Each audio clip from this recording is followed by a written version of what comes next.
চ্যানেলটা campus class, কিন্তু একটা ছোট একটা চ্যানেল, যার সাবস্ক্রাইবারের সংখ্যা এখনো পর্যন্ত 1200-র কিছুটা উপরে।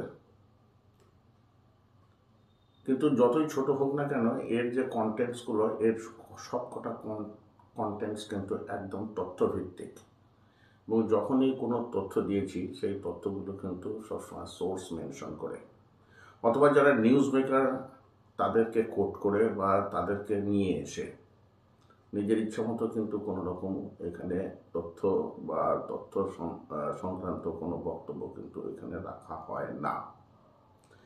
এই কথাটা বললাম এই কারণে যে এখন যে একটা গল্প বলতে যাচ্ছি,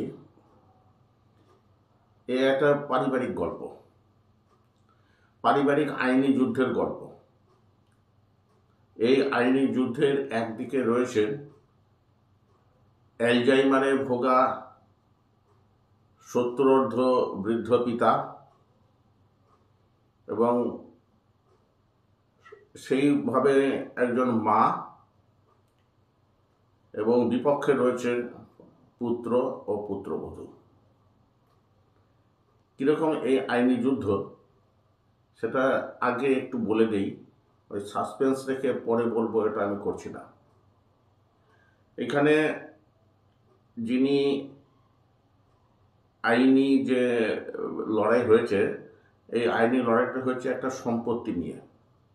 কীরকম ব্যাপার না, শম্ভু দীক্ষিত বলে একজন ভদ্রলোক ছিলেন না, এখন আছেন কিনা জানি না, যাই হোক, তা তিনি ছিলেন মধ্যপ্রদেশের ডিরেক্টর অফ পাবলিক ইনস্ট্রাকশন, এবং তার স্ত্রী উর্মিলা, তিনি একজন রিটায়ার্ড স্কুল টিচার কাম প্রিন্সিপাল। তো গত 10 বছর ধরে এই যে DPI, director of public instruction, ইনি কিন্তু অ্যালজাইমার রোগে ভুগছেন। এদের মোটামুটি সম্পত্তিও যে নেহাত খারাপ আছে তা না। খাজুরাহোর কাছে বোগোটা বলে একটা ভিলেজ আছে, সেখানে ছত্তরপুর তহসিল এবং ডিস্ট্রিক্ট, তো সেখানে এদের 90x85 স্কোয়ার ফিটের একটা বাড়ি আছে, অর্থাৎ কিনা যেটা প্রায় 6-7 কাঠা জমির ওপরে দাঁড়িয়ে রয়েছে। এছাড়াও এদের রয়েছে 17 একর অফ এগ্রিকালচার, না কৃষি জমি রয়েছে 17 একর, যেটা অঙ্কের হিসেবে বলে 7 হেক্টর। এই 17 একরের মধ্যে 15.05 একর হচ্ছে ভদ্রমহিলার নামে উর্মিলা, এবং বাকি 1.80 এটা রয়েছে ভদ্রলোকের নামে শম্ভু দীক্ষিত। তো যেহেতু হাজব্যান্ড অ্যালজাইমার রোগে ভুগছেন, এবং তার যে চিকিৎসার জন্য তো ছেলেদের তো সহায়তা প্রয়োজন, তো ওনার ছেলে মেয়ে কি, এই যে কোর্টের রায়গুলো দেখে থেকে বোঝা যাচ্ছে যে ওনাদের 4 জন ছেলে।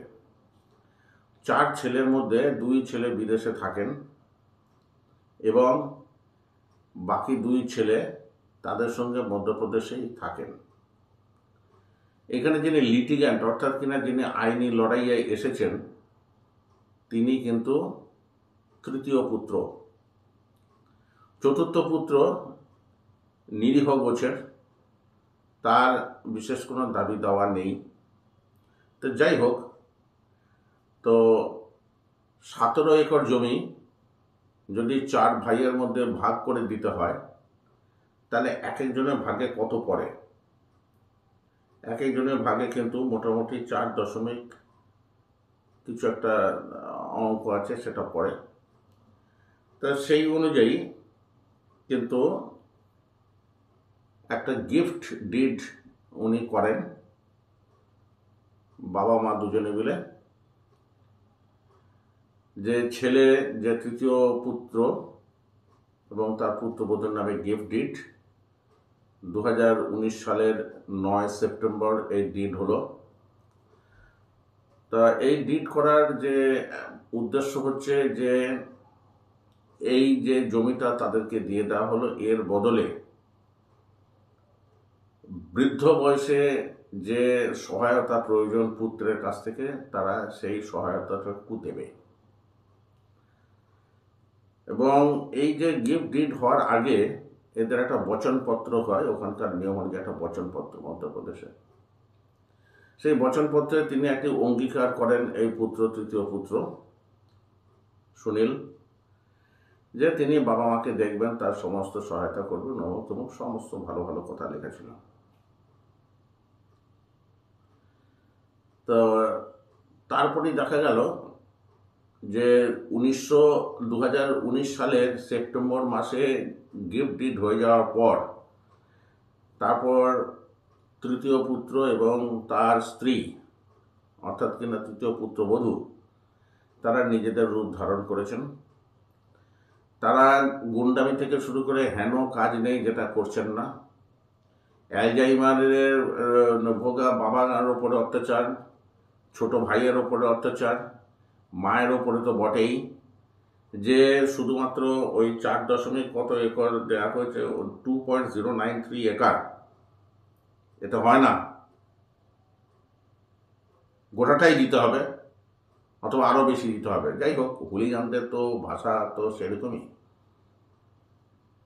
অত্যাচার যখন এমন একটা জায়গাতে পৌঁছলো যে তখন এই অ্যালজাইমারে ভোগা হাজব্যান্ডকে নিয়ে উর্মিলা দেবীকে আইনি পথে যেতে হলো। এখন আপনারা বলবেন যে এখানে কি আইনি পথ ছিল, যখন একটা গিফট ডিড হয়ে গেছে তারপর আইনি কি রাস্তা আছে? সেই আইনি রাস্তাটাই এখন আমি বলছি। তো মাঝে মাঝে দেখা যাবে যে এমন বেশ কিছু আইন তৈরি হয়েছে যে আইনগুলো হয়তো আমরা এখন অত খবর রাখি না, কিন্তু ভবিষ্যতে বা অন্য কারোর ক্ষেত্রে হয়তো দেখা যাবে যে এই আইনগুলো অত্যন্ত উপযোগী। এরকম একটি আইনের নাম হচ্ছে the maintenance and welfare of parents and senior citizens act 2007। বৃদ্ধ পিতামাতা এবং সিনিয়র সিটিজেনকে দেখাশোনা করার জন্য এই আইন।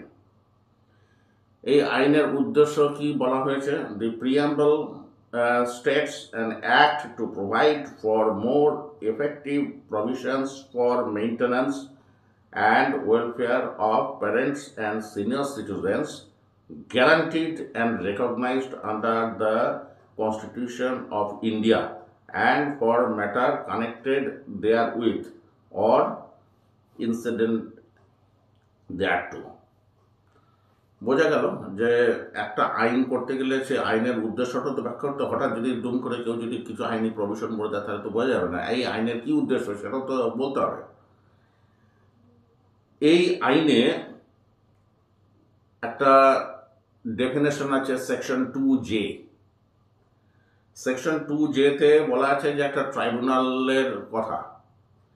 সেই ট্রাইব্যুনালের প্রভিশনটা আছে আবার সেকশন 15।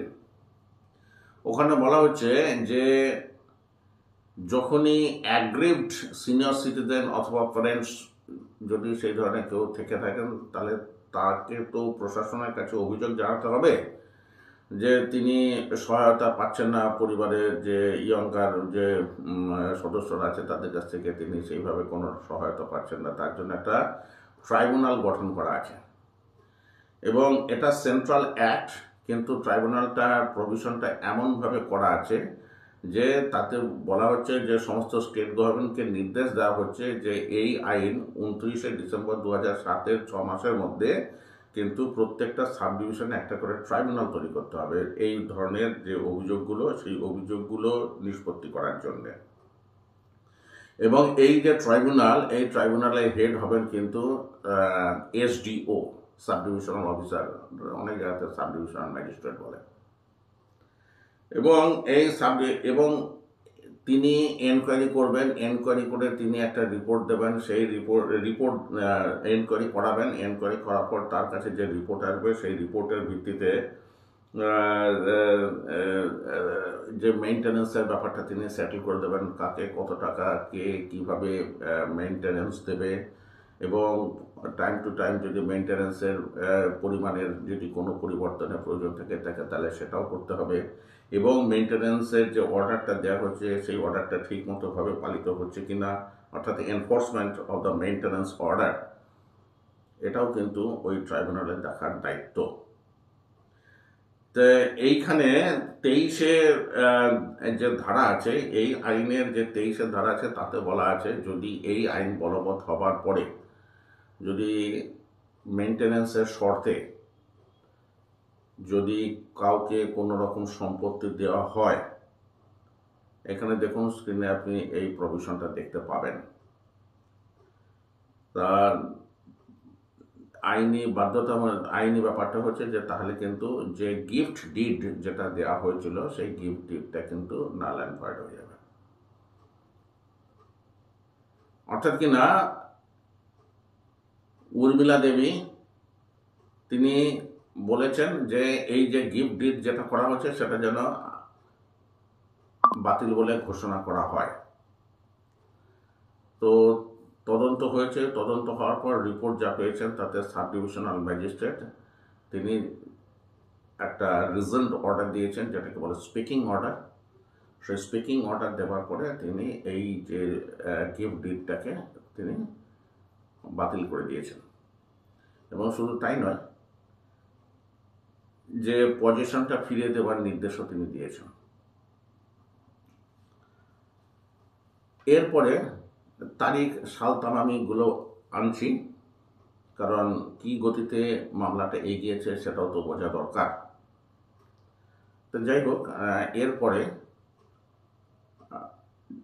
এই পুত্র এবং পুত্রবধূ তারা চলে যান অ্যাপিল কোর্টে। এই অ্যাপিলটা আবার শুনবেন সেই ডিস্ট্রিক্টেরই কালেক্টর, যাকে আমরা আমাদের নিজেদের ভাষাতে বলি district magistrate. District magistrate is the appellate authority. তো তিনিও কিন্তু এই কেসের সমস্ত ব্যাপার সব শুনে তিনি এসডিএম এর যে অর্ডার, সেই অর্ডারটাকেই তিনি কিন্তু অ্যাপ্রুভ করেন, অর্থাৎ কেন আপহোল্ড করেন, বজায় রাখেন। তখন পুত্র আর পুত্রবধূ চলে গেলেন হাইকোর্টের সিঙ্গেল জাজের বেঞ্চে। হাইকোর্টের সিঙ্গেল জাজের বেঞ্চ, আমি আইনি ব্যাপারটা আসবো, কিন্তু তার আগে যে গতিতে কাহিনীটা বলা হচ্ছে আগে সেটা শেষ করে দিই, নাহলে আপনারা হয়তো উৎসাহ পাবেন না। তা হাইকোর্ট কিন্তু ডিস্ট্রিক্ট ম্যাজিস্ট্রেট এবং লোয়ার যে সাব ডিভিশনাল ম্যাজিস্ট্রেট তাদের যে নির্দেশ সেটাকে বহাল রাখেন, এবং যে ওই গিফট ডিড ছিল সেটাকে বাতিল বলে তিনিও ঘোষণা করেন। ছেলে এবং তার স্ত্রী কিন্তু ছোড়নেওয়ালা নেই, তারা চলে গেলেন একদম ডিভিশন বেঞ্চে।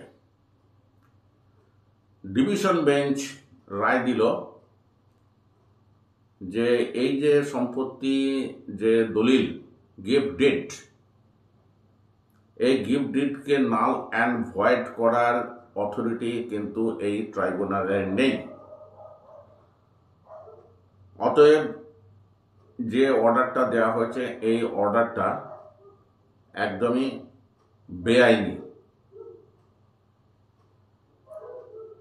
পুত্র আর পুত্রবধূ সম্পত্তিটা ফিরে পেলেন, কিন্তু এইবারে পালা হচ্ছে মা আর বাবার। বাবা যেহেতু অ্যালজাইমারের রোগী, অতএব মাকেই চলে আসতে হলো সুপ্রিম কোর্টে। সুপ্রিম কোর্ট সমস্ত কিছু দেখে হাইকোর্টকে যথেচ্ছভাবে তুলোধনা করেছে তাদের এই ধরনের অবাস্তব কিছু যুক্তি অবতারণাকে, এবং তারপরে গোটা যে এখনো পর্যন্ত ডিভিশন বেঞ্চ ছাড়া বাকি সবার যে সমস্ত অর্ডারগুলো ছিল সমস্ত অর্ডারকে আপহোল্ড করে সম্পত্তিটা ইমিডিয়েটলি খালি করার নির্দেশ দিয়েছেন। ফেব্রুয়ারি মাসের 25 তারিখের মধ্যে এই যে ভ্যাকেশন অর্ডারটা কার্যকরী করতে হবে। তা গল্পটা হচ্ছে এই, এরপরে কি হচ্ছে যে অর্ডার সুপ্রিম কোর্ট দিলেই তো হবে না, সেই অর্ডারটা তো পালিত হতে হবে। তো এখন ব্যাপারটা হচ্ছে এটা হচ্ছে যে শুধুমাত্র বেয়ার কতগুলো ফ্যাক্টস বললাম, কিন্তু এর মধ্যে যে আইনি যে ব্যাপারগুলো আছে সেই আইনি ব্যাপারগুলো না শুনলে কিন্তু এই গল্পটা বোঝা যাবে না যে ভবিষ্যতে যারা আরও ভুগতে চলেছেন তাদের কাছেও হয়তো এই কেসটা একটা ল্যান্ডমার্ক জাজমেন্ট। এই ল্যান্ডমার্ক জাজমেন্টের বলেই কিন্তু আজকে সুপ্রিম কোর্টের ওয়েবসাইটে এটাকে স্পেশালি মেনশন করা হয়েছে। আমি সুপ্রিম কোর্টের যে রেফারেন্স আমি সেটাও দিয়ে দিচ্ছি। সুপ্রিম কোর্টের ওয়েবসাইটে গেলে যে কেউ এই মামলাটার যে অর্ডারটা সেটা দেখতে পারবেন। সুপ্রিম কোর্টের যে অর্ডারটা, সুপ্রিম কোর্টের অর্ডার হচ্ছে, দাঁড়ান বলি, সুপ্রিম কোর্টের অর্ডার হচ্ছে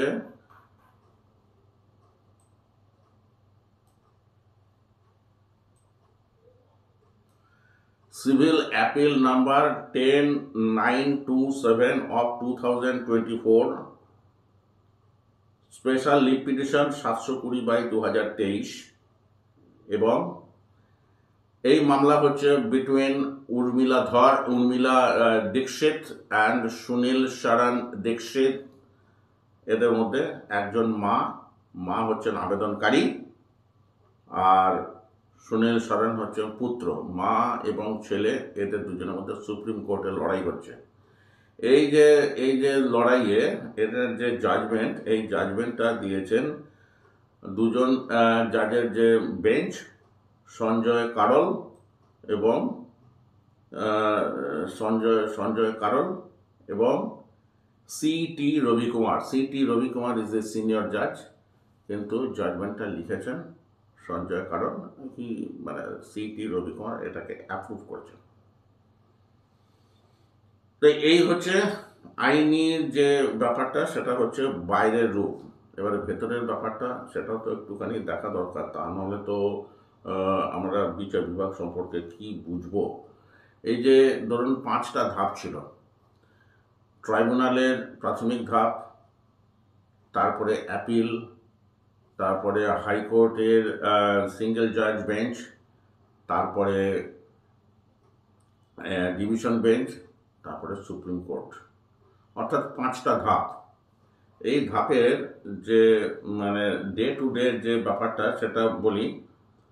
গিফট ডিড করা হয়েছিল 9 সেপ্টেম্বর 2019। একটু স্ক্রিনের দিকে তাকাবেন, ওখানে কিন্তু দেয়া রয়েছে।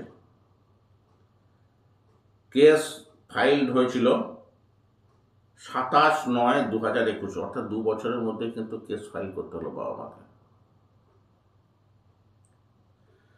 তো সাব ডিভিশনাল ম্যাজিস্ট্রেট তো অর্ডার দিলেন 27/9/2021, কেস নাম্বার 98/B-121/2021-22 ডেটেড 27/9/21,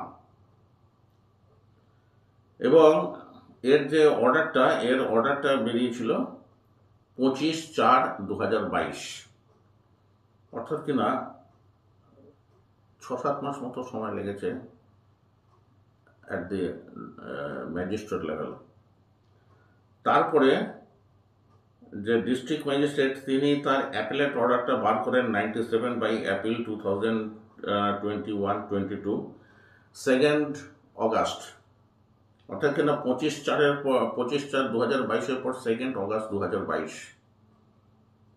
যথেষ্ট গতিতেই কিন্তু কাজ হয়েছে। তারপর চলে এলো কিনা first case in writ petition in single জাজ বেঞ্চ ইন জব্বলপুর হাইকোর্ট, যেটা মধ্যপ্রদেশ হাইকোর্টও বলতে পারেন। রিট পিটিশন নাম্বার 11796 অফ 2022, এবং ডিভিশন বেঞ্চ তার অর্ডার দিয়েছেন 1085/2022, 31 অক্টোবর 2022। তো 2022-এর মধ্যে সমস্ত কিছু হয়ে গেছে এবং সুপ্রিম কোর্টে তারপর বললাম যে 2রা জানুয়ারি 2025 এর অর্ডারটা দিয়েছেন। এই অর্ডারটা এইখানে দেখুন, আমি বিশেষ আইনি তর্কের মধ্যে যাচ্ছি না, কিন্তু যে লোয়ার কোর্ট তো কনস্টিটিউশন ব্যাখ্যা করতে পারে না। কনস্টিটিউশন ব্যাখ্যা করার প্রাথমিক কোর্ট হচ্ছে হাইকোর্ট। তো এখন ব্যাপারটা হচ্ছে এই যে আইনগুলো তৈরি হচ্ছে এর যে কনস্টিটিউশনালিটি, এখানে অর্ডারের মধ্যেই কিন্তু অ্যাক্টের মধ্যেই কিন্তু কনস্টিটিউশনের বারে বারে রেফারেন্স এসেছে। অতএব কনস্টিটিউশনকে তো ইন্টারপ্রেট করতে হবে। হাইকোর্ট এবং সুপ্রিম কোর্ট ছাড়া কনস্টিটিউশনকে ইন্টারপ্রেট করার কোনো রকম অথরিটি অন্য কোনো কোর্টের নেই। তো এখানে দেখা যাচ্ছে যে সেকশন 23, মানে যেটার মাধ্যমে এই নাল অ্যান্ড ভয়েড ঘোষণা করে দেওয়া হলো গিফট ডেট, যেটা ম্যাজিস্ট্রেট এবং ডিস্ট্রিক্ট ম্যাজিস্ট্রেট দুজনে মিলে করেছিলেন, সিঙ্গেল জাজ বেঞ্চ যেটাকে অ্যাপ্রুভ করেছেন। ডিভিশন বেঞ্চ সেটা মানতে চাইলেন না। কেন? বলছেন যে গিফট একবার যদি হয়ে যায় in the form of A did, তাহলে কিন্তু সেটা সিভিল কোর্টের দেখার ব্যাপার। ট্রাইব্যুনালে দেখার কথা হচ্ছে কেউ মেনটেন্যান্স পেল কি পেল না, যদি না পেয়ে থাকে তাহলে তার জন্য উপযুক্ত ব্যবস্থা। কিন্তু ডিড আর এই যে মেনটেন্যান্স, যেহেতু এই অ্যারেঞ্জমেন্টের মধ্যে গিফট এবং ডিডকে জুড়ে দেওয়া হয়েছে, সেই জন্যে এখানে যে সমস্যার সৃষ্টি হয়েছে বলে মনে করছেন হাইকোর্টের ডিভিশন বেঞ্চ, উচ্চতর যে বেঞ্চ। সুপ্রিম কোর্ট আবার সেখানে বলছেন যে এটা হচ্ছে একটা হেল্পিং অ্যাটিটিউড থেকে আসা একটা অ্যাক্ট। এই অ্যাক্টের যে দৃষ্টিভঙ্গি সেটা হচ্ছে যতটা সম্ভব রিলিফ দেওয়া। এখানে যদি চুলচেরা বিশ্লেষণ করা হয় যে কোন ওয়ার্ডের কি অর্থ এবং তার জন্য কোন অথরিটি দায়ী, তাহলে সেটাকে তারা কঠোরভাবে সমালোচনা করেছেন এই হাইকোর্টের জাজমেন্টকে।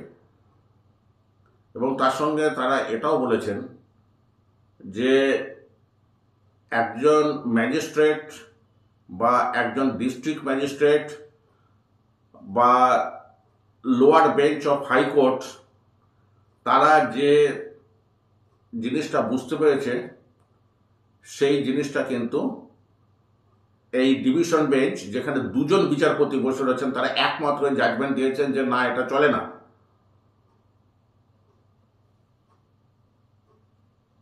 অতএব এইখান থেকে আমি আর গল্পটাকে আইনি বা কাহিনী কোনো ব্যাপারেই আমি আর এগোতে চাইছি না। তার কারণটা হচ্ছে, তাহলে আমি রেফারেন্সগুলো দিয়ে দিচ্ছি। যারা অধিকতর যারা কৌতূহলী হবেন তারা অতি অবশ্যই এইটা ফলো আপ করতে পারেন সুপ্রিম কোর্ট ওয়েবসাইট অথবা কেস রেফারেন্স থেকে। যে আমাদের তো ন্যাশনাল ইনফরমেটিক্স তো এই বিভিন্ন কোর্টের জাজমেন্টগুলোকে তো তুলে ধরে থাকে। তো রেফারেন্স দিয়ে দিচ্ছি, ইন্টারেস্টেড ব্যক্তিরা কিন্তু এই ওয়েবসাইটগুলো থেকে অর্ডার নামিয়ে সেটাকে স্টাডি করতে পারেন। এটাকে এখানে আর বেশি আইনি জটিলতা করার ইচ্ছা নেই। কিন্তু ব্যাপারটা হচ্ছে যে একটা সোশ্যাল দিক, সেই সোশ্যাল দিকটা বলে এই এপিসোডটা এখানে শেষ করব। সেটা হচ্ছে যে পুত্র আর পুত্রবধূ তারা এমন আইনি প্যাচ পয়জার খেলেছেন যে এটা যে তাদের বাবা মা সেটাই বোঝা যাচ্ছে না। তাদের যে অ্যাডভোকেট, তারা হাইকোর্টে গিয়ে বলেছেন লোয়ার কোর্ট তো আমাদেরকে কিছু বলার সুযোগই দেয়নি, এ অর্ডার বেআইনি। অথচ হাইকোর্টের সিঙ্গেল জাজ বলছেন যে সাবডিভিশনাল ম্যাজিস্ট্রেট শুরু থেকে শেষ পর্যন্ত মেনটেন করে গেছেন যে তারা একবার ছাড়া কখনো এই যে তাদের ওখানে প্রসিডিংস হচ্ছে ট্রাইব্যুনালে, তারা অ্যাটেন্ডই করেননি। সুযোগ না দেওয়ার কোনো প্রশ্নই এখানে ওঠে না। এই যে অ্যাডভোকেট একদম জড়াজান্ত মিথ্যা কথাগুলো বলেছেন, মিসলিড করেছেন কোর্টকে।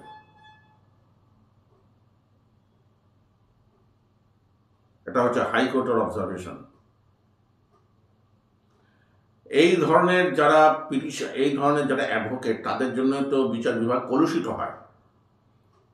অ্যালজাইমারের রোগে ভোগা ব্যক্তির বিরুদ্ধে পয়সা নিয়ে যে সমস্ত আইনজীবী কাজ করছেন, তারা এই ধরনের অপযুক্তি বা মিথ্যা তথ্য দিচ্ছেন, যেটা পরবর্তীকালে কোর্ট নিজের অবজারভেশনে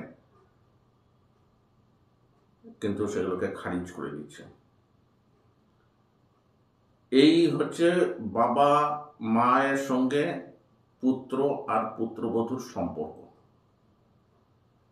এই যে আইনটা যারা এনেছিলেন, এখন বোঝা যায়, আমরা হয়তো সব আইনের খবর রাখি না, বা তার যে পুঙ্খানুপুঙ্খ যে ব্যাপার সেগুলো সম্পর্কে কিছুই জানি না। শুধুমাত্র যারা যারা যখন অসুবিধা পড়বেন তারা তখন, এটা ঠিকই যে ভারতের সব আইনের সব খবর তো সবার পক্ষে রাখা সম্ভব না, কিন্তু এই আইনের বলেই কিন্তু দুজন অসহায় বৃদ্ধ বৃদ্ধা সম্ভবত অত্যাচারী পুত্র আর পুত্রবধূর হাত থেকে কিছুটা হলেও রেহাই পেলেন। এপিসোডটা কেমন লাগলো জানাবেন। খুব ভালো লাগবে যদি আপনাদের কমেন্ট এবং শেয়ার, সাবস্ক্রিপশন যদি আসে। নমস্কার।